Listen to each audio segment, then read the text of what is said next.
कितने लोग मीटिंग में?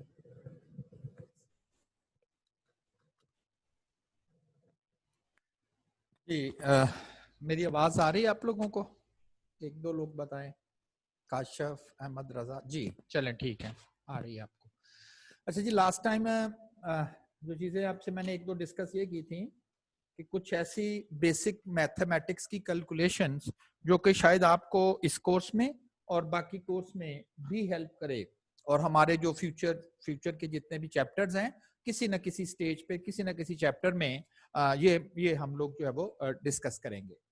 इसमें पहला कॉन्सेप्ट था इंक्रीज या डिक्रीज। अक्सर हम बात करते हैं जी उसकी कीमत बढ़ गई है, उस आइटम की कीमत कम हो गई है, कुछ इस तरह से हम डिस्कशन करते हैं। लेकिन अगर मैं आपको सिंपली ये कहूं कि जी मार्केट में 3-4 आइटम है, एक आइटम की कीमत 10 रुपए बढ़ी है, दूसरे की 50 रुपए बढ़ी है और तीसरे की 3000, तो आप शायद फौरन कह दीजिए जो थर्ड आइटम है इसकी तो बहुत ज्यादा कीमत बढ़ गई है, 3000 रुपया।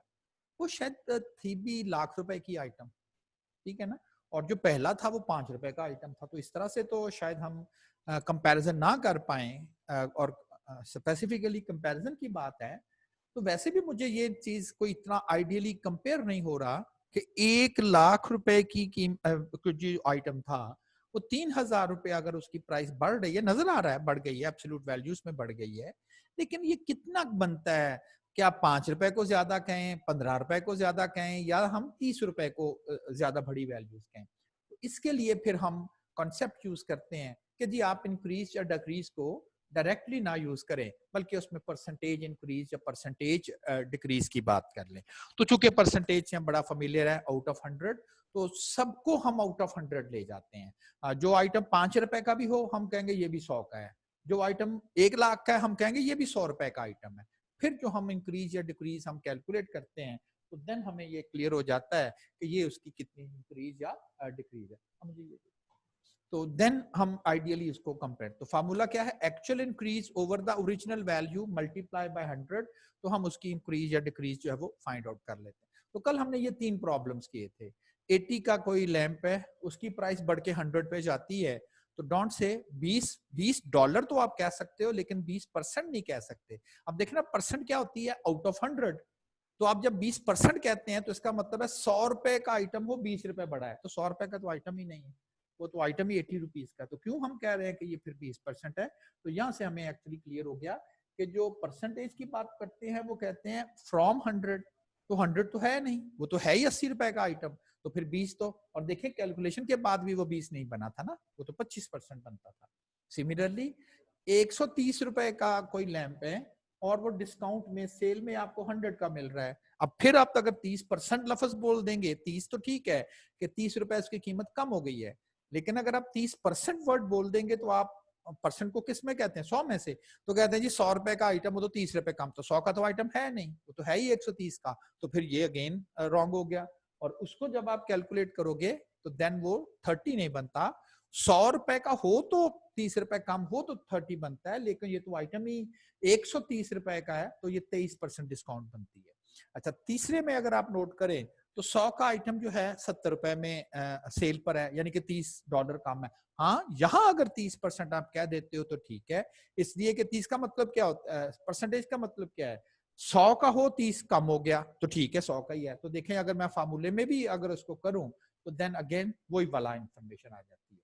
तो आई थिंक सो कि अब आपको बिल्कुल क्लियर हो गया है कि एक तो हम परसेंटेज इंक्रीज या डिक्रीज क्यों कैलकुलेट करते हैं, जब हमें डिफरेंट आइटम्स की प्राइसेस का कह दें या उनकी यूटिलिटी का कह दें, किसी तरह से भी हमें कंपैरिजंस परफॉर्म करने हैं, लेकिन उनकी ओरिजिनल वैल्यू, ओरिजिनल बेस मुख्तलफ हैं, तो फिर शायद हमारे लिए ये मुश्किल हो जाता है कि हम कह दें जी किस में ज्यादा किस में कम है। तो हम कहते हैं जी छोड़े जी, पहले तो उसको इस इंक्रीज या डिक्रीज को परसेंटेज में देखते हैं कि क्या बनती है, तो फिर फौरन हम शायद इन चीजों का कंपैरिजन कर सकेंगे। तो एक तो ये कॉन्सेप्ट हमने पढ़ लिया।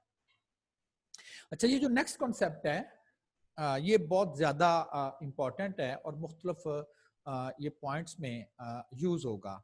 मोहम्मद बिलाल, आपने शायद हैंड रेज किया है, क्या कोई क्वेश्चन है? अगर तो क्वेश्चन है तो थोड़ी देर बाद, मतलब इसके बाद मैं आपसे डिस्कस करूँगा, क्योंकि एक पॉइंट में डिस्कस करने के बाद वो फिर मैं आपसे डिस्कस करूंगा। आप समझ लें, हो सकता है कि मेरी अगली डिस्कशन में वो अगेन वो कवर हो जाए, नहीं कवर होगा तो फिर मैं जब आपको कहा करूंगा ना एक खास पॉइंट के बाद कि जी अब मुझे आप पूछें, तो देन फिर आप मुझसे क्वेश्चन किया करेंगे। अच्छा, वो क्वेश्चन नेक्स्ट जो कॉन्सेप्ट है वो है वैल्यू आफ्टर परसेंटेज इंक्रीज या डिक्रीज, यानी कि इसमें दो स्टेप आ गए। पिछले क्वेश्चन में तो हमने सिर्फ परसेंटेज कैलकुलेट की कि कितने परसेंट वो इंक्रीज या डिक्रीज हुई। यहां एक्चुअली आपको दो चीजें वो कह रहा है। कहता है फर्ज करें, जैसे मैंने एक एग्जांपल भी लिखी हुई है, अगर मैं एग्जांपल को रीड करूं तो क्लियर हो जाएगा कि हम चाहते क्या है। कहता the original price of a book is 80, find its price if price of the book increase by 10%। अब वो सिर्फ ये नहीं कह रहा कि कितने, वो तो खुद बता दिया उसने कि 10% उसकी प्राइस बढ़ गई है। कैलकुलेट नहीं इस दफा करनी है हमने, हमने पिछला था परसेंटेज इंक्रीज या परसेंटेज डिक्रीज, वो कैलकुलेट की थी। जबकि इस दफा हमने, उसने हमें परसेंटेज इंक्रीज खुद बताई है। कहता जी एक ओरिजिनली एक बुक जो थी वो 80 रुपीज की आ रही थी, वो कहता जी कि अगर आप इसको 10% इंक्रीज करें तो आप बताएं कि जरा 10% इंक्रीज के बाद इसकी क्या वैल्यू क्या हो जाएगी। तो ये क्वेश्चन था कि वैल्यू आफ्टर परसेंटेज इंक्रीज और डिक्रीज, इंक्रीज के बाद या डिक्रीज के बाद कितनी हो जाएगी। तो उसने हमें बता दिया। अब क्वेश्चन कर रहा है, कहते हैं एक बुक 80 रुपए की आ रही है, उसकी कीमत आपने बतानी है अगर उसकी कीमत जो है वो 10% बढ़ जाती है। अच्छा, एक दफा मैं इस प्रॉब्लम को करता हूं जो कि हमारा रूटीन का प्रॉब्लम होगा, यानी कि जिस तरह से आपका मुश्किल नहीं है, ये तो बड़ा ही आसान है। ठीक है, आप ठीक कह रहे हैं। जरा मैं जिस तरह से आप प्रॉब्लम करते हैं वो मैं इस साइड पे जिस तरह से आपने प्रॉब्लम को अटेम्प्ट करना है मैं उस तरह से करूंगा, और फिर दोबारा मैं जो आपको सजेस्ट करूंगा कि चीज वही है, आंसर वही है, लेकिन जरा स्टेप आपके जो है वो शॉर्ट हो जाएंगे। ठीक है, तो पहले मैं इस प्रॉब्लम को उस तरह से करूंगा कि जिस तरह से आप रूटीन में करते हैं। उस बुक की जो प्राइस है originally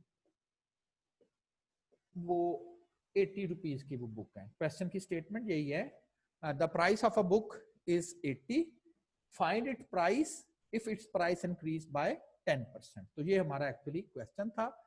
increase is equal to 10%, और क्वेश्चन किया जा रहा है प्राइस आफ्टर इंक्रीज, कि इंक्रीज के बाद उसकी क्या कीमत हो जाएगी। पहली तो बात यह है कि ये जो 10% की हम बात कर रहे हैं, अगर किताब की कीमत 100 रुपया हो तो 10 रुपए बढ़ती है, ऐसे है ना। 10% आउट ऑफ 100, इफ 100 देन 10, तो किताब तो 100 की है ही नहीं, वो तो है ही 80 रुपीज की है। तो हम 10 तो नहीं उसमें ऐड कर देंगे, 90 रुपए तो नहीं कहेंगे, तो 10% है। 10% का मतलब 100 की बुक हो देन उसकी कीमत 10% बढ़ती है। तो आप पहले प्राइस इंक्रीज आपको कैलकुलेट करना पड़ेगा कि कितनी प्राइस इंक्रीज होगी। 10%, किसका 10%? ऑफ 80। ओरिजिनल जो किताब है उसकी कीमत 10%, वो तो आपको 100 में बताया हुआ ना, 100 में 10 है, जबकि हमारी किताब तो 100 रुपए की है ही नहीं, वो तो 80 की है। तो हम क्या पहले ये कैलकुलेट करें। अब ये जो स्टेप है ये आपको पहला स्टेप करना पड़ेगा। 10.10, क्योंकि वो 100 है, परसेंटेज है, तो फिर मैंने साथ 0.10 एंड मल्टीप्लाई बाय 80 कर दिया। कैलकुलेशन आपने परफॉर्म की और आपने कह दिया जी इसका आंसर 8 है, दैट्स गुड।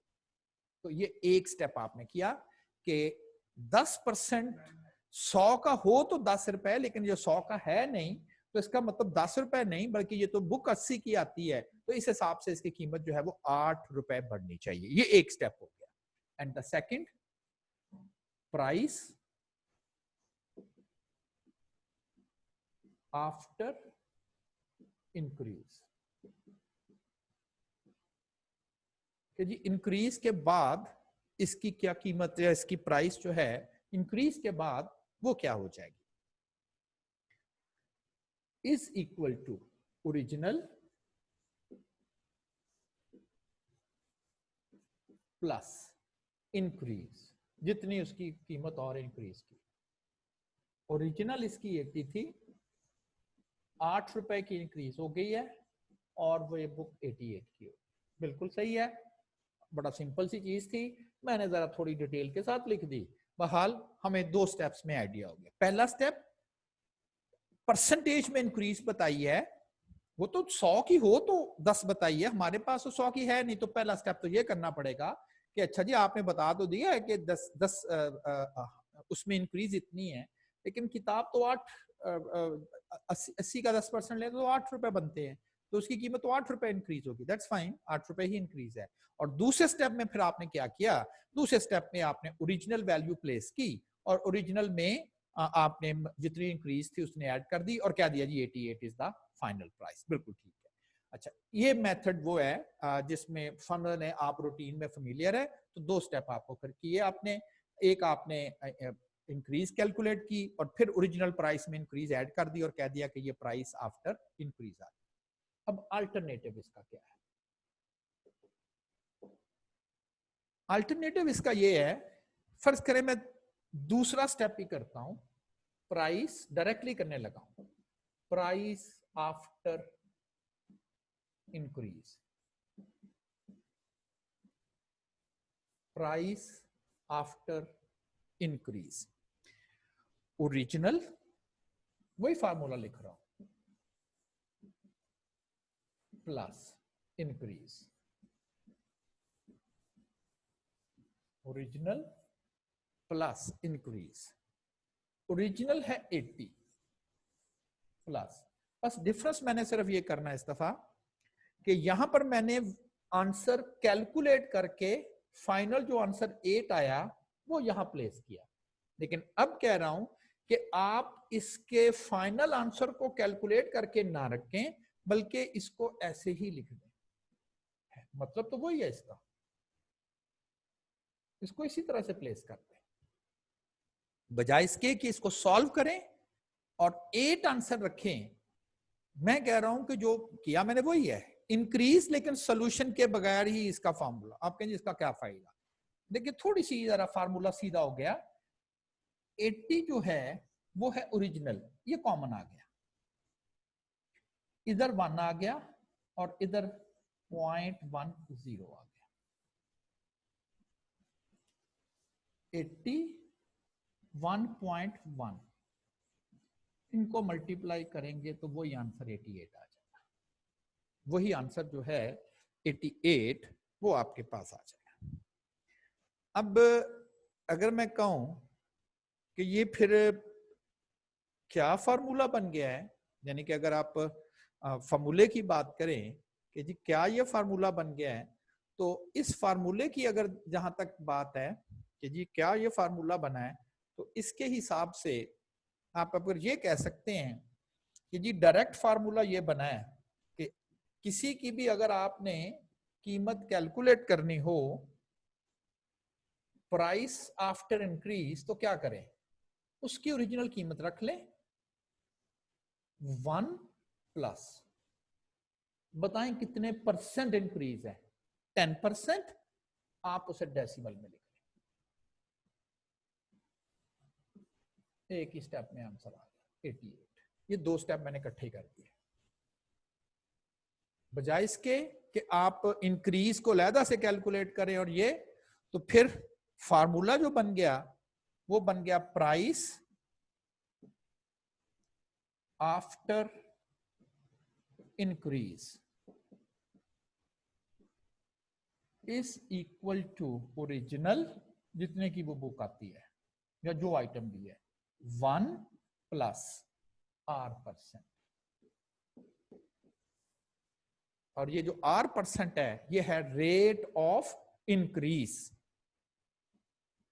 81 और प्लस 0.1 तो 1.1, 88। आसान हो गया हमारे लिए, आसान हो गया, हमने वैल्यू जो है वो फाइंड आउट कर। आप समझ लें यहां पर कोई वैल्यू है उसकी, आप उसे ना V0 कह दें, चले, ये उसकी original value, O for original समझ लें आप, V0। और यहां पर जो है वैल्यू वो आफ्टर इंक्रीज है। V is the value after increase. कितने परसेंट? R% उसकी वैल्यू इंक्रीज करनी हो तो अब कितनी हो जाएगी? तो V that is the value after increase is the original into 1 plus R%। ये फार्मूला एक्चुअली, तो वो जो ऊपर वाली जितनी कैलकुलेशन मैंने की हैं समझ लें, वो मैंने आपको इस फार्मूले को समझाने के लिए की, ताकि पता चले। उसमें देखें कंफ्यूजन क्या होगी, इसमें होगा जहां नजर नहीं आ रहा जी आपने कहां इंक्रीज ऐड की है, आप कहेंगे आपने तो मल्टीप्लाई कर रहे हैं, ये समझ आ रही होगी जी ऐड कहां की है।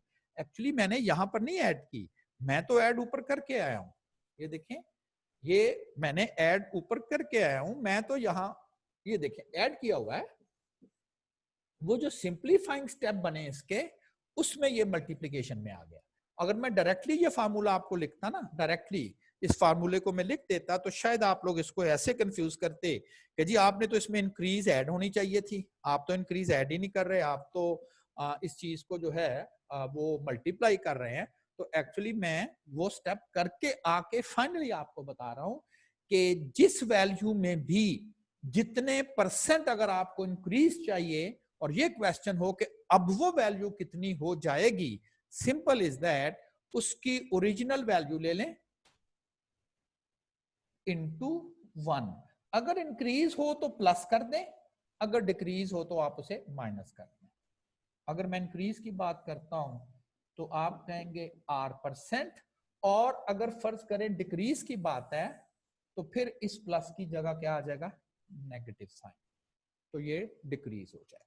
तो वैल्यू आफ्टर इंक्रीज और डिक्रीज आ जाएगा, और यही हमने वहां पर मैंने फार्मूला लिखा। देखें अब, value after increase is the original value, जितनी भी उसकी वैल्यू है 1 प्लस, क्योंकि इंक्रीज है ना, तो मैंने फिर वहां पर प्लस कर दिया और यहां लिख दिया R is the percentage increase, कितने परसेंट उसको इंक्रीज करना है।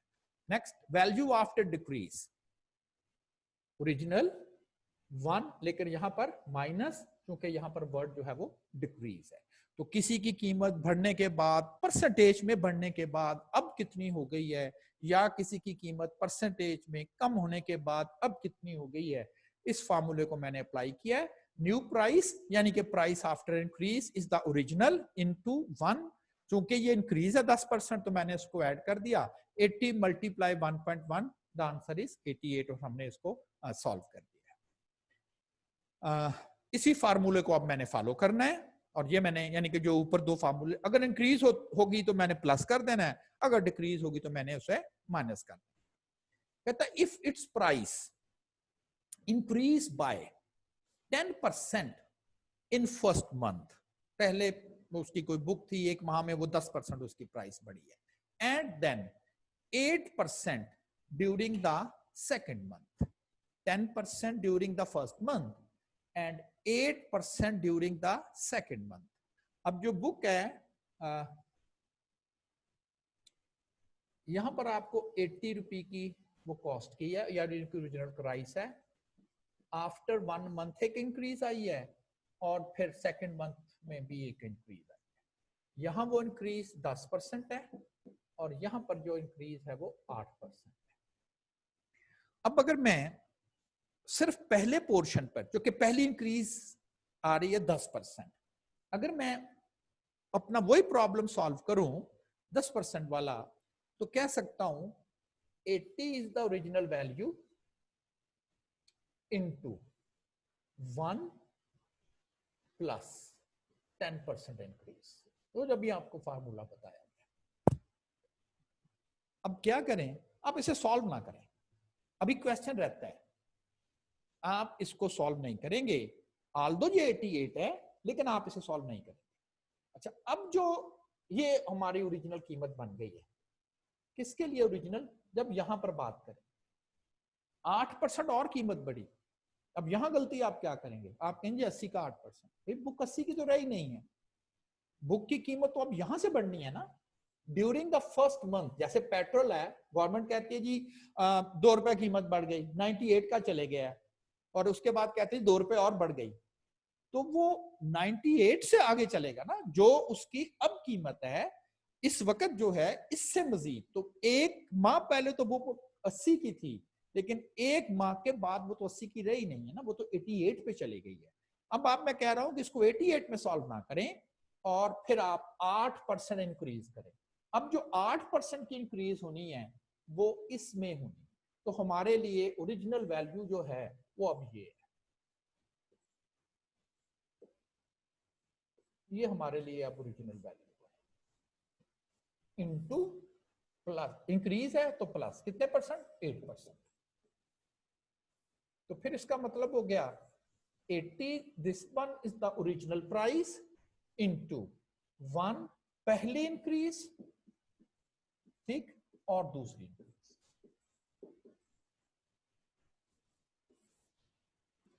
क्योंकि मैं चाहता हूं कि जरा थोड़ा सा डिटेल से स्टेप लिख दूं, तो अदरवाइज तो ये आ गया आंसर, मुश्किल हो जानी थी अगर आप पहले वाला मेथड अडॉप्ट करते, यानी कि पहले एक स्टेप करते 80, फिर कैलकुलेशन परफॉर्म करते 8, फिर इनको ऐड करके क्या लेते 88, और अब दोबारा 88 का 8% लेते, फिर वो वैल्यू लेते, फिर ऐड करते। तो ये अगर तो चले ये दो ही है, और आप देखेंगे अगर ये कोई 10-15 साल की बात कर दे फिर तो फंसे रहेंगे हम, फिर तो मुश्किल हो जाएगी। तो ये फिर हमने फाइनली कंक्लूड किया है कि इस तरह से हम करेंगे। अब देखें बी पार्ट में क्या था, इट्स प्राइस इंक्रीज बाय 10%। अगर मैं इसको साथ साथ करता जाऊं तो आप कहें जी ओरिजिनल 80 की थी, ओरिजिनल वो 80 की थी, 10%, अच्छा जी बताएं और भी है, यस, एन 8%, और प्रॉब्लम आप अपना सॉल्व कर देंगे। 80 फर्स्ट इंक्रीज इज 10%, आप समझ लें जो अगली इंक्रीज आनी ना 8%, वो इसमें 8% इंक्रीज है, ठीक है ना, दोबारा वही फार्मूला, लेकिन जो इंक्रीज है जो ओरिजिनल है वो ये वाली आ गई, एंड देन 95.04 पर उस किताब की कीमत पहुंच जाएगी।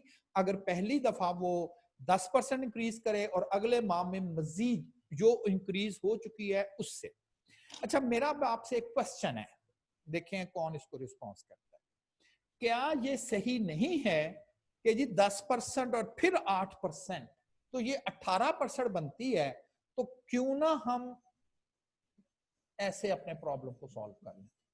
दोनों दफा बढ़ी है ना, 10% बढ़ी है, फिर हमने 8% फिर बढ़ी है, तो हम कहें जी 10 भी है, 10 और 8 18 टोटल बनता है, तो ठीक है आप एक ही दफा 18% इंक्रीज करते हैं, तो क्यों कहते हैं जी कि पहले 8 10 करें फिर 8 करें, बात तो वही कर रहे हैं जी। कोई कमेंट करना चाहेगा इसको, हैंड रेस करें तो फिर मैं आपसे क्वेश्चन पूछ सकता हूं जी। 1 मिनट जी, मैं आपके माइक ऑन कर दूं।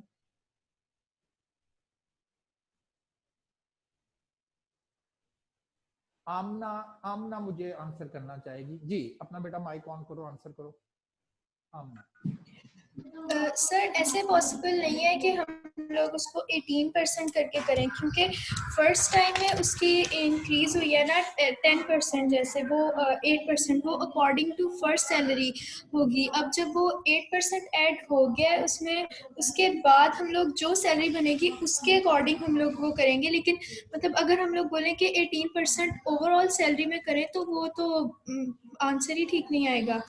मतलब जो सैलरी 10% एडिशन के बाद बनेगी उसमें हम लोग उसके अकॉर्डिंग एडिशन करेंगे आगे 10%, सही, 8%। ठीक हो गया। मैं आपका आपका आंसर ठीक है और आप ठीक जज कर रही हो, लेकिन थोड़ी सी मैं जरा एक्सप्लेनेशन आपकी आपको क्लियर कर दूं। आपको ये कहना चाहिए कि इस फार्मूले में मैं जो 18% बढ़ा रहा हूं उस बुक की कीमत को, प्राइस को, वो 80 पर बढ़ा रहा हूं, ठीक है ना। ओरिजिनल प्राइस जैसे फार्मूले में भी हमने लिखा हुआ है ना ओरिजिनल, तो मैं क्या कर रहा हूं 18% इंक्रीज कर रहा हूं 80 पे, जो क्या गलत है। 18% जो इंक्रीज है वो 80 पे नहीं है, 10% इंक्रीज सिर्फ 80 पर है, जो कि यहां रिफ्लेक्ट हो रही है। 10% इंक्रीज 80 पर जरूर है, लेकिन जो नेक्स्ट 8% इंक्रीज है वो 80 पर नहीं है, वो इस पर है जो कि 88 बनता है। तो इसका मतलब है 10% इंक्रीज 80 पर है और 8% की जो इंक्रीज है वो 88 पर है। और जबकि मैंने जो नीचे फार्मूला लिखा है इसमें आपने 18 की 18% इंक्रीज जो है वो 80 पे लगा दी है, जिसकी वजह से ये क्वेश्चन ठीक नहीं है और हमें इसको इसी तरह से ही स्टेप वाइज करना पड़ेगा। ठीक है आपका answer C part. If it's price increase by 10% for 3 consecutive months। कहता जी तीन माह में हर माह 10% ही बढ़ती है हर माह। तो अगर आप इसको स्टेप बाय स्टेप चलते जाए, उसकी कीमत 80 थी, 10% इंक्रीज आई फर्स्ट मंथ में, आप कहेंगे एक इंक्रीज आ गई, फिर कितनी इंक्रीज है, फिर 10%, ये सेकंड इंक्रीज आ गई। बेटा माइक ऑफ कर दें आप अपना, और ये थर्ड इंक्रीज आ गई 3 दफा।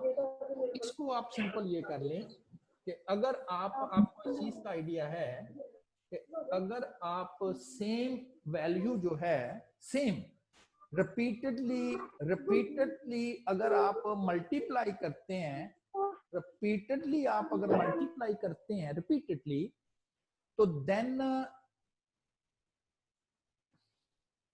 आप अगर रिपीटेडली मल्टीप्लाई करते हो तो उसकी बजाय आप पावर ले सकते हो, like 3 multiply 3 multiply 3 multiply 3 3 to the power 4।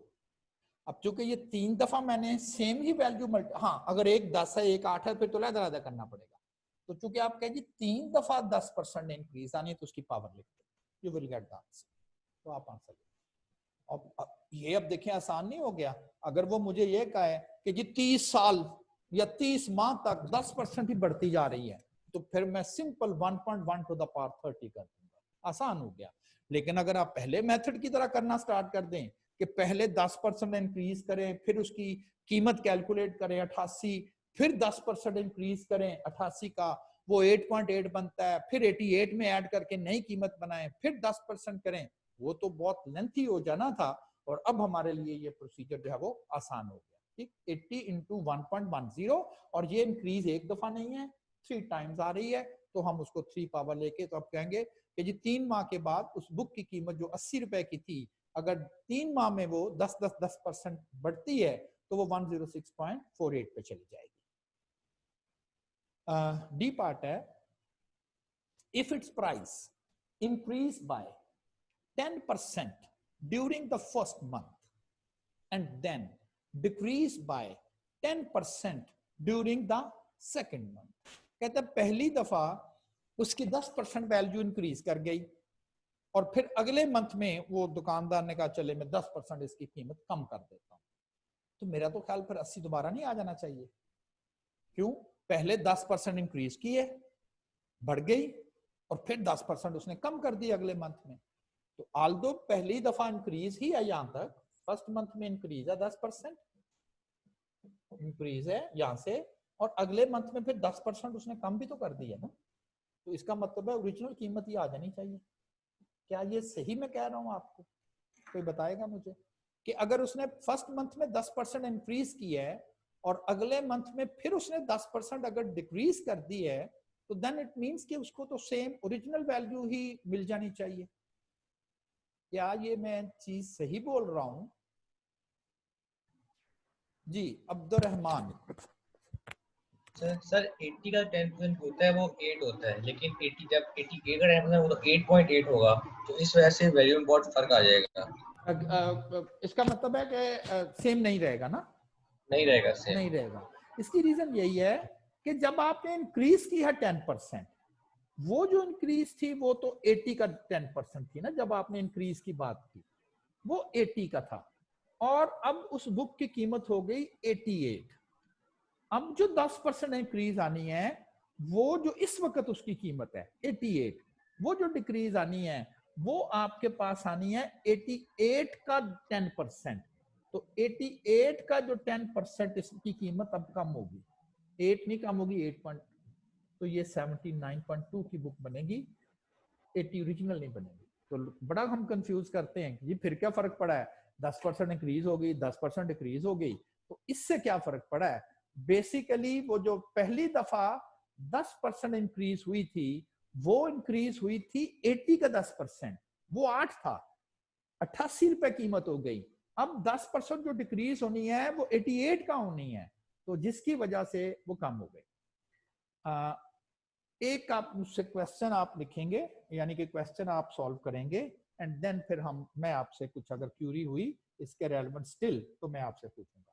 अच्छा, क्वेश्चन लिखने की बजाय ना, लिखने की बजाय आप सिंपली उस क्वेश्चन को समझ लें, बजाय इसके कि मैं वो सारी स्टेटमेंट लिखूं। अच्छा, पहले इसे तो कंप्लीट कर दें कि 80 into 1 plus 0.10 and then next time क्या है, डिक्रीज है, तो 1 माइनस 0.10, तो 79.2 रुपए की बुक हो जाए। अच्छा, क्वेश्चन ये है, लाइक आप अपने घर में पॉकेट मनी अपने पेरेंट्स से लेते हैं, पेरेंट्स से आप मंथली पॉकेट मनी, आपको खर्च के लिए पैसे मिलते हैं। अब आप अपने पेरेंट्स को क्लेम करते हैं जी कि मेरी जरा पॉकेट मनी इंक्रीज कर दी जाए। तो आपके फादर आपको कहते हैं कि जी आप ऐसा करें कि पर मंथ मैं जो भी इस वक्त आपको मैं आपको पॉकेट मनी दे रहा हूं, 10% मैं आपकी पॉकेट मनी बढ़ा देता हूं। 10% पहले साल में आप AFC या फर्स्ट ईयर में आपकी मैं 10% सैलरी बढ़ा देता हूं, लेकिन अगला जो ईयर आएगा उसमें मैं आपकी 15% बढ़ा दूंगा, 5% और उसमें ऐड कर दूंगा। तो पहले साल पर मंथ वो 10%, और अगले साल वो कह रहे हैं जी कि मैं आपकी सैलरी 15 कर दूंगा। लेकिन आप अपनी वालदा को जाके, अपनी मदर को थोड़ा सा ज़ाहिर है ज्यादा शफकत रखती हैं बच्चों पे, तो बड़ा आप उनको ना मनाने की कोशिश करते हैं कि देखें जी अब्बू ऐसा कह रहे हैं, तो आप जरा अब्बू से रिक्वेस्ट करें कि मेरी ना इस साल 15 कर दें, 15% इस साल, और अगले साल चाहे 10 ही कर दें। अब्बू को भी पता होगा कि इस बेटे का रिजल्ट आ चुका है, तो 10% ही बहुत है इसके, ठीक है। अब आपने ये बताना है कि ये आपकी फादर की सजेशन है, 10% for the first and then 15% for the second, जबकि ये आपकी मदर की जानिब से सजेशन आई है कि जी आप थोड़ी सी फेवर करें और ऐसा करें। फर्ज करें आप इस वक्त 100 रुपया, ऐसे मैं जरा एक फिगर ले रहा हूं, कुछ भी हो सकती है, चले इसे 500 और 1000 कर देते हैं। इस वक्त आप 1000 रुपया पॉकेट मनी ले रहे हैं। आपका फादर कहता है जी पहले साल 10%, अगले साल 15%। आपकी मदर कहती है नहीं, पहले साल 15%, दूसरे साल 10%।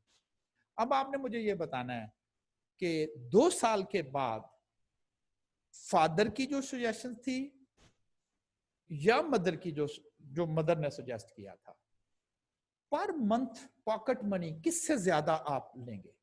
यानी कि 2 साल के बाद आपकी, मैं कहूँ जी आपको अब कितनी पॉकेट मनी मिल रही है, अगर आप फादर की सजेशंस पे जाते हैं तो उससे आपको ज्यादा मिल रही है पॉकेट मनी पर मंथ, या आप जो मदर ने आपको सजेस्ट किया था उसके अकॉर्डिंगली आपको पर मंथ सैलरी जो है, पर मंथ पॉकेट मनी जो है आफ्टर 2 ईयर वो ज्यादा मिल रही, क्योंकि मदर ने कहा था पहले 15 करते बाद में 10 चाहे कर दीजिएगा। जी कौन आंसर करना? ये मेरा क्वेश्चन है कि अब आप 1000 रुपीज रिसीव कर रहे हो, फादर कहता है जी के 10% इंक्रीज, देन 15% इंक्रीज, मदर कहती है 15% इंक्रीज एंड देन 10% इंक्रीज। तो किससे आपकी per month salary after 2 year जो है वो ज्यादा ज्यादा आप लोग अर्न कर रहे हो? मोहम्मद असलम, जी आपका माइक मैं ऑन कर रहा हूं, जी बताइएगा। सर ये मदर ने जो सजेशन दी थी। अच्छा, जो मदर ने कहा था, अगर आप इस सजेशन पे जाते हो तो 2 साल के बाद अगर मैं पूछूं कि आपकी पर मंथ सैलरी ज्यादा है, तो आप कहेंगे कि मदर की सजेशन से मुझे पर मंथ सैलरी जो है उस वक्त जो है वो ज्यादा मिल रही है। अच्छा जी, एनी अदर? आप अपना बेटा माइक ऑफ कर दीजिएगा। अहमद रजा, आप क्या कहते हैं? मदर से ज्यादा, okay. Ayesha? Sir I think father.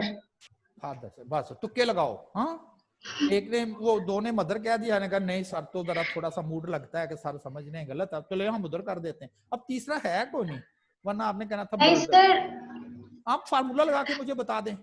देखें, मैं फादर के अकॉर्डिंगली आपको बता रहा हूं। फर्स्ट इंक्रीज है 10% और ये 15%, ठीक। आप मदर का फार्मूला दिखा दें, मुझे बता दें कौन सी ज्यादा बनती। आप दूसरा फार्मूला लगा दें। sir.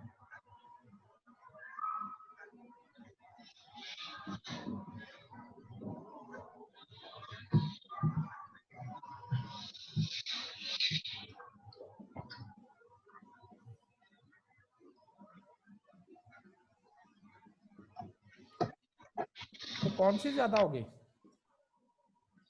फादर और मदर? सेम ही आएंगी, सेम नहीं आएंगी। Yes, sir. ये तो वो क्यूमुलेटिव लाने और मल्टीप्लिकेशन का पढ़ा कि 2 को 3 से Yes, sir. मल्टीप्लाई कर दे या 3 को 2 से मल्टीप्लाई कर दे, आंसर तो सेम ही रहना ना, क्यूमुलेटिव ला। Yes, sir. तो पर मंथ अगर आप इसके बाद पूछें तो दोनों का सेम ही आंसर आएगा। आप फार्मूले पर आपको जाना चाहिए ना, क्यों आप ऐसे सोचते हैं? आप फार्मूले में देखें, आप क्या करते हो, 10% करते हो, फिर मल्टीप्लाई 15 करते हो, पहले 15 करते हो, बाद में 10 करते हो, तो पर मंथ तो वही रहती है। Yes, sir. तो वो सेम रहेगा, वो सेम रहेगा। वो फादर मदर आपको ट्रैप कर रहे हैं। आपने बड़ा कमाल दिखाया अपने अब्बू के लिए, मदर को जाके किया और खुद ही अपना बड़ा खुश हुए जी पर मंथ मेरी बढ़ गई है। वो वही रहे, 2 साल के बाद की बात कर रहा हूँ, वो वही रहेगी पर मंथ। आप उस सजेशन से आ जाते, आप उस सजेशन से आ जाते, मैं टोटली बात कर रहा हूँ, मैं पर मंथ बात कर रहा हूँ, वो वही रहेगी, वो नहीं चेंज होगी। हाँ जी, अब आप मुझसे कोई क्वेश्चन करना चाहते हैं, क्योंकि मैं समझता हूँ कि 2 चीजें मैंने यहाँ पर एक्सप्लेन की हैं। अब अगर किसी का कोई क्वेश्चन है तो मुझसे पूछ सकते। एक तो आप अपने हैंड लोअर करेंगे, नीचे कर लें सब, ताकि मुझे पता चले क्वेश्चन कौन पूछना चाहता है। Lower your hands. खुदा तारिक आप जी, ओके। अब मुझसे जो क्वेश्चन करना चाहता है सिर्फ वो हैंड प्रेस करे। मोहम्मद बिलाल करना चाहेगा, ओके जी। बिलाल आपका माइक ऑन है। सर ये जो पिछले जो है ना कॉन्सेप्ट परसेंटेज इंक्रीज और परसेंटेज डिक्रीज वाला, उसमें जो एग्जांपल 27 है वो समझ नहीं आई थी। अच्छा जी, कौन सी एग्जांपल? 27 जिसमें आर्टिकल के पास 20% इंक्रीज होती है। हाँ 27, मेरे तो नंबरिंग है ही नहीं। हाँ मुझे वैसे बता दे। सर इसमें क्या है कि the price of an article increase by 20%, how much percentage will the price decrease now to restore the old price. यानी कि आप नोट्सों से पूछ रहे हैं, ये कह रहे हैं आप? हाँ जी, हाँ जी। नहीं, नोट्सों से नहीं, वो मैं बिल्कुल वो भी डिस्कस करूंगा, वो आपके सोचने के लिए ही रखा हुआ मैंने, वो भी डिस्कस करने हैं, लेकिन वो एक दफा सारे अटेम्प्ट करेंगे। यानी कि ये जब मैं अपना टॉपिक पूरा करूंगा फिर मैं आपको कहूंगा कि एक्सरसाइज में भी शायद कुछ प्रॉब्लम्स हों और कुछ एग्जांपल ऐसी होंगी जो मैं स्किप करके जाऊंगा और 1-2 मैं आपको और एक्सरसाइज दूंगा। फिर मैं ऑल टुगेदर सबसे पूछूंगा कि अब आप बताएंगे कि आपको नोट्सों में, एक्सरसाइजेस में, और एक मैंने प्रैक्टिस शीट आपको देनी है, उसमें आपको क्या प्रॉब्लम है, तो वो फिर सारे एक दफा। फिलहाल हम अभी समझ रहे हैं ना जो बोर्ड पर है, तो बोर्ड में अगर जो क्वेश्चन मैंने फिलहाल सॉल्व किए उसमें अगर, इसलिए कि आप मुझसे क्वेश्चन कर रहे हो और बाकी जो 50-60 लोग हैं उन्होंने वो क्वेश्चन नहीं पता कि क्या है, तो वो आप अटेंटिव हो गए, बाकी 49 अटेंटिव नहीं हो गए, तो इसलिए एक दिन हम सब करेंगे जी। इसके अलावा नोट्सों के रेफरेंस से अगर कोई चीज पूछनी है।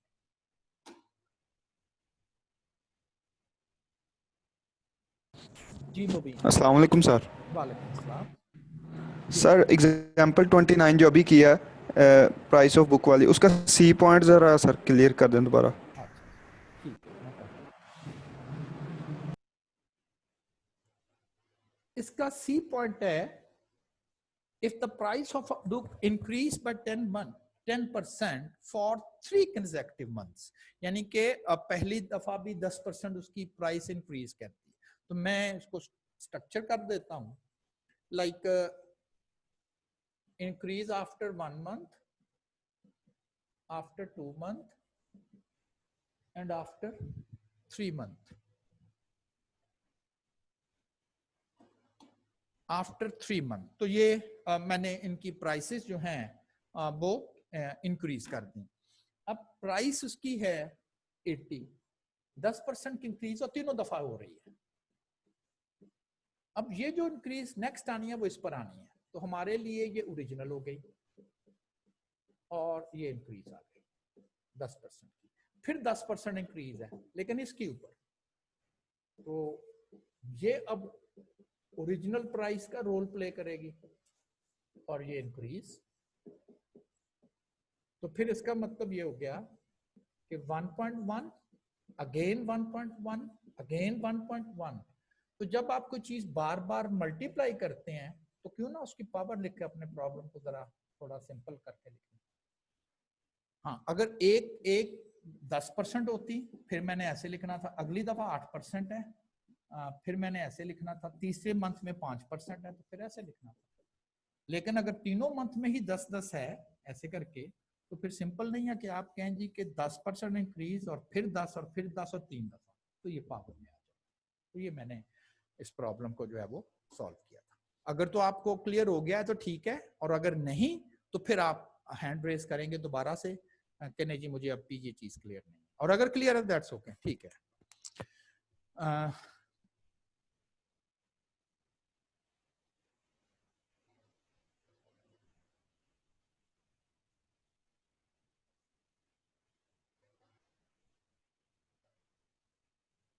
ये कभी तो रुक जाता है।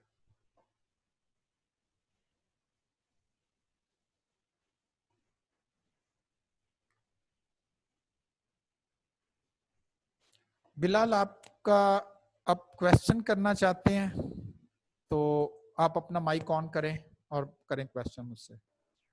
आपका हैंड रेज है बिलाल। सर वो वैसे ही रह गया, मुझे पता नहीं लगा जी, हैंड रेज रह गया, मुझे पता नहीं अच्छा लगा। ओके, ठीक है ठीक है, चलें, इसका मतलब और कोई प्रॉब्लम नहीं है। चलें ठीक है, अच्छा। अब नेक्स्ट वन जो है, ये मेरा ख्याल है कि मैंने आपसे ये शेयर कर दिया है।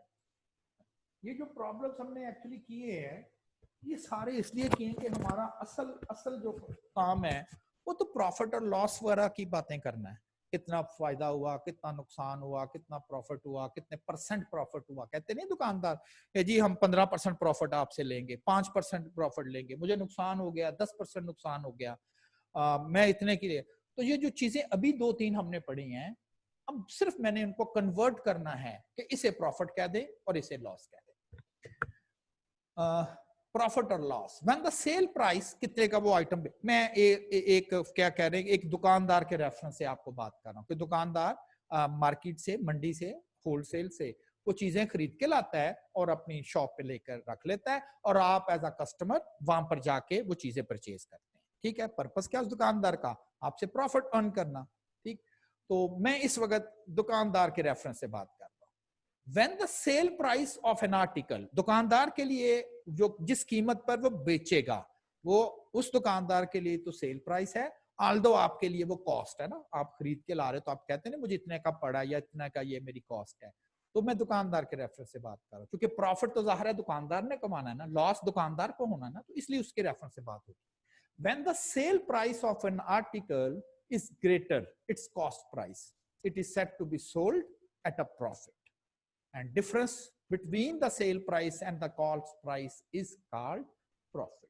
यानी कि वो कोई आइटम खरीद के लाया है मार्केट से, होलसेल से, तो ये वो आइटम जितने का खरीद के लाया है वो उसके लिए कॉस्ट प्राइस बनेगी। आपको वो फर्ज करे वो 80 रुपीज का आइटम खरीद के ला रहा है, वो फिर क्या करता है, उसको सेल कर देता आपके 100 रुपए में। खरीद के 80 का लाया था और आपको उसने 100 रुपीज का जो है वो सेल आउट कर दिया, तो जो उसका नेट प्रॉफिट है वो होगा सेल माइनस कॉस्ट। नेट 20 रुपए, 20 रुपए उसने आपसे टोटल प्रॉफिट जो है वो अर्न किया है। ये लिखा गया है, the difference between the sale price and the cost price is called profit, and when sale price is less than the cost price there is loss in deal, which is equal to the difference between the cost price and the sale price. Like इसके अब opposite, वो कहता है जी कि item वो खरीद के लाया और देन आउट ऑफ सीजन हो रहा था, लोग फैशन नहीं था, लोग खरीद नहीं रहे थे, या उसका सीजन खत्म हो रहा था, लेके तो वो शायद 130 रुपए का वो आइटम आया था, क्योंकि वो बिक नहीं रहा था तो उसने क्या, चले मुझे नुकसान ही सही, तो वो 100 रुपए का आइटम आपको सेल आउट कर देता है। ठीक है ना, चूंकि मैं दुकानदार के रेफरेंस से बात कर रहा हूं तो इसका मतलब है वो आपके, अब आपसे प्रॉफिट है। अब खरीद के तो वो 130 का लाया था, बेच वो आपको 100 रुपए का रहा है, तो उसको लॉस हो गया, कितने का, 30 का। कैसे, कॉस्ट माइनस से। ठीक है ना, तो net profit sale minus cost, और net loss cost minus sale. ये तो होगी नेट प्रॉफिट की बात। अगर मैं कहूं परसेंटेज प्रॉफिट कैसे है या परसेंटेज लॉस कैसे है, तो परसेंटेज प्रॉफिट और परसेंटेज लॉस ये कैसे आप कैलकुलेट करेंगे? तो मैंने बात की 80 का आइटम है, 100 का आपको उसने सेल किया, तो 20 रुपए जो उसका प्रॉफिट है वो नेट, लेकिन मैं पूछ रहा हूं परसेंटेज की फॉर्म में बताएं। अब आपको समझ आ रही होगी कि ये जो प्रॉब्लम हमने पहले किया था, परसेंटेज इंक्रीज या परसेंटेज डिक्रीज, ये वही बात है कि जी मैंने कहा था 80 का था वो 100 का हो गया है, तो अब वो उसने 80 रुपए का खरीदा है और 100 का बेच दिया है, तो जो उसको नेट प्रॉफिट मिल रहा था वो तो उसको मिल रहा था 20। मैं उसको परसेंटेज फॉर्म में पूछ रहा हूं। तो एक्चुअली ये जो सेल है, आप इसे कह लें, ये जो सेल है आप इसे कह दें ये वैल्यू आफ्टर इंक्रीज है, जो परसेंटेज इंक्रीज है। अब बताना ये है कि 80 की अगर कोई आइटम हो और वो 100 में बेच रहा है, 20 रुपए तो वो प्रॉफिट अर्न कर रहा है, परसेंटेज फॉर्म में कितना है? तो क्या फार्मूला हमने पढ़ा था? अगर मैं एक्चुअल इंक्रीज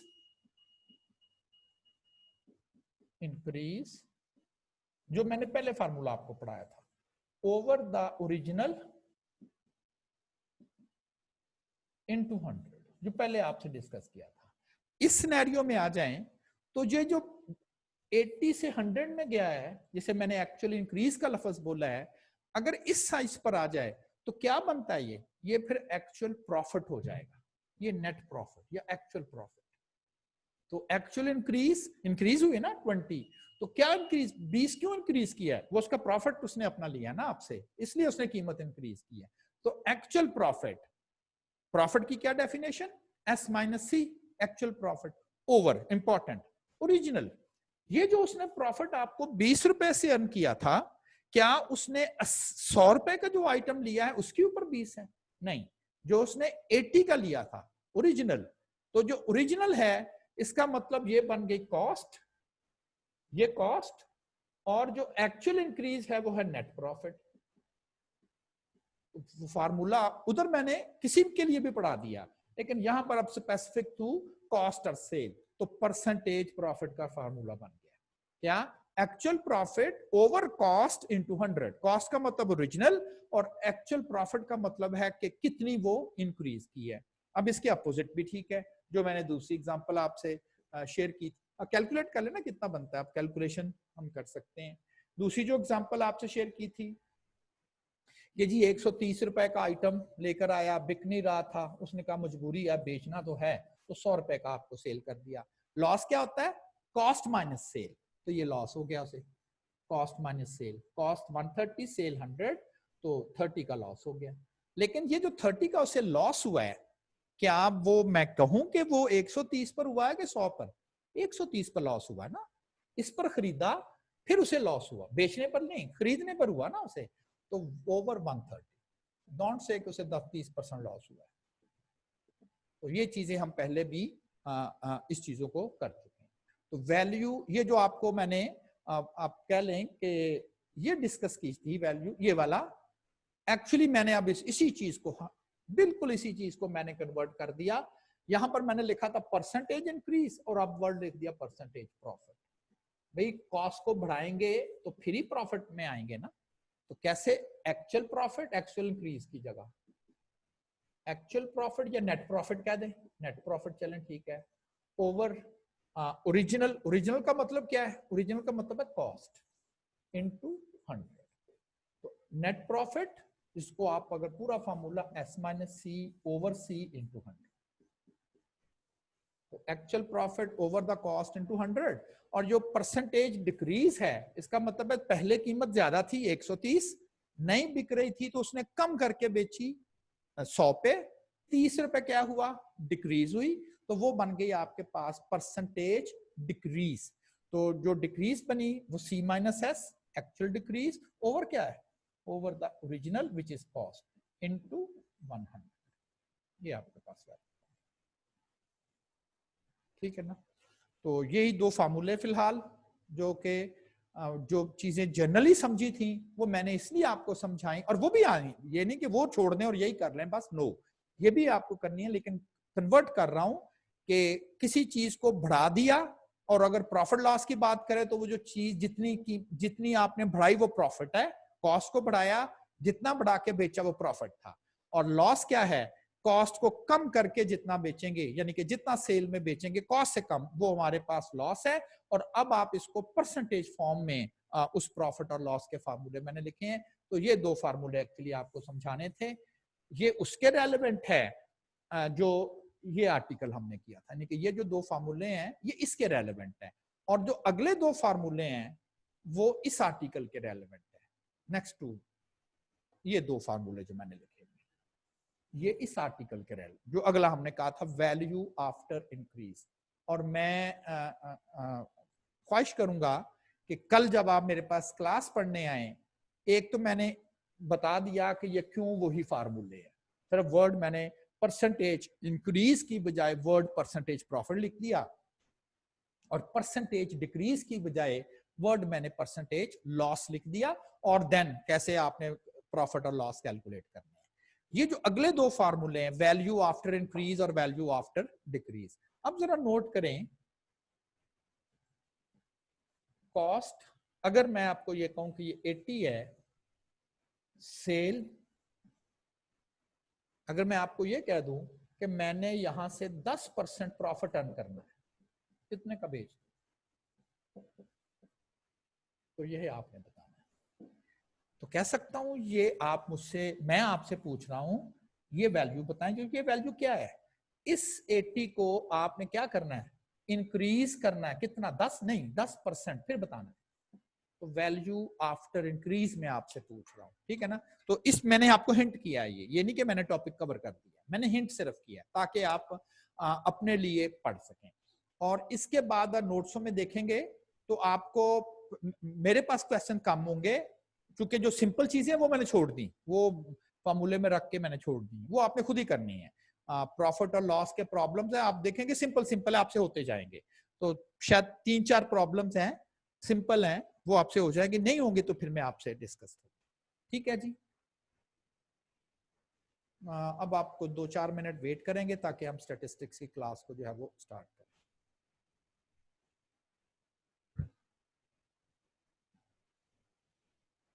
जी आप मुझसे कोई क्वेश्चन पूछना चाहेंगे? आई थिंक खुदा तारिक HUDA, जी आप अपना माइक ऑन करें खुदा तारिक और पूछे मुझसे क्वेश्चन। अस्सलाम वालेकुम सर। सर जब हम प्रॉफिट परसेंटेज देंगे तो उसमें माइनस का साइन आ रहा है, उसको हम आंसर में नहीं लिखेंगे? प्रॉफिट परसेंटेज लिखेंगे, माइनस का साइन कैसे आ रहा है? तो देखिए जब हम sale price minus cost price हाँ, तो करेंगे, सेल प्राइस तो बड़ी होगी ना, प्रॉफिट लिखेंगे तो सेल प्राइस तो बड़ी होगी ना, उसको प्रॉफिट कैसे होगा? अगर वो 80 रुपीज का आइटम है, 80 रुपीज का आइटम है, 80 से ज्यादा बेचेगा तो उसकी होगा ना, लाइक वो 90 रुपए का बेच रहा है। तो अब तो देखिए आपने पहले बोला था कॉस्ट प्राइस 130 है और सेल 100 है। हाँ, तो अगर हम 100 माइनस 130 करेंगे तो वो माइनस 30 नहीं आएगा? अच्छा जी, चले मैं आपको बता दूं, ये मैंने लिखा हुआ है, वो परसेंटेज लॉस हो गया ना, अब उसको प्रॉफिट होगा लॉस होगा? 130 का आइटम 100 रुपए में आपको दे रहा है वो दुकानदार, लेके तो 130 का आया है, लॉस होगा प्रॉफिट होगा? सर लॉस होगा। लॉस होगा। तो मैंने लॉस का फार्मूला देखें क्या लिखा हुआ, नेट लॉस क्या लिखा हुआ, C minus cost S, price जी C माइनस एस लिखा हुआ ना, 130 माइनस 100 लिखा हुआ, 130 माइनस 100 तो 30। तो अगर सेल, लेकिन सर हम प्रॉफिट में तो sale price minus cost price करेंगे ना? हाँ प्रॉफिट में तो ज़ाहिर सेल बड़ी होगी और कॉस्ट कम होगी तो प्रॉफिट होगा ना। प्रॉफिट कैसे कैलकुलेट होता है जी, जितने का बेचा उसमें से कॉस्ट माइनस कर दें, लॉस कितने का हुआ, खरीदा ज्यादा, बड़ी रकम पहले लिखना है, ओके तो खरीदा 130 का है, बेचा कितने का, फिर ही आप 130 का, तो जो प्रॉफिट है वो S माइनस C है और जो लॉस है वो C माइनस S है ना, ज्यादा है सेल कम है, प्रॉफिट में सेल ज्यादा है कॉस्ट कम है, इसलिए वो इस तरह से मैंने, ठीक है जी, आपको क्लियर हो गया? जी सर, थैंक यू। चलें अपना माइक ऑफ कर दें। जी जैन, आप क्या पूछना चाहेंगे मुझसे? अस्सलाम वालेकुम सर। वालेकुम सलाम जी। सर काइंडली ये वाला जो लेक्चर है सर यूट्यूब पे अपलोड कर दीजिएगा, वो ना नेट प्रॉब्लम हो गया था, वो सारा बेटा कंप्लीट ये जो मसले है ना लेक्चर अपलोडिंग, ये वो मुझे ना बिल्कुल नहीं आइडिया कि कॉलेज क्या कर रहा है। ये आप ना वो जो आपका ग्रुप बना हुआ है मैनेजमेंट से, यानी कि आपको बात करनी, मैं तो यहाँ पढ़ाता हूँ और देन ऑफ कर देता हूँ, फिर जो बाकी लोग हैं ना वो ये सारा काम कर रहे हैं, तो उन्हीं से आप बात करें। मुझे आइडिया नहीं है कि कॉलेज कैसे कर रहा है आप लोगों के साथ या क्या है, ठीक है। वो महल कजूम साहब डिस्कस कर रहे हैं, कजूम साहब एक्चुअली आपसे डील कर रहे हैं, कजूम और मैम शाजिया, ये दो लोग हैं। आप इनसे जो भी लेक्चर और जो भी आपको चीजें चाहिए आप इनको आप लोग रिक्वेस्ट किया करेंगे। मुझे बेटा आइडिया नहीं है कि ये कैसे कॉलेज करता है आप लोगों के साथ, ठीक है। चले ठीक है जी, अब थोड़ा सा क्लास को हम स्टैटिस्टिक्स में चेंज करते हैं।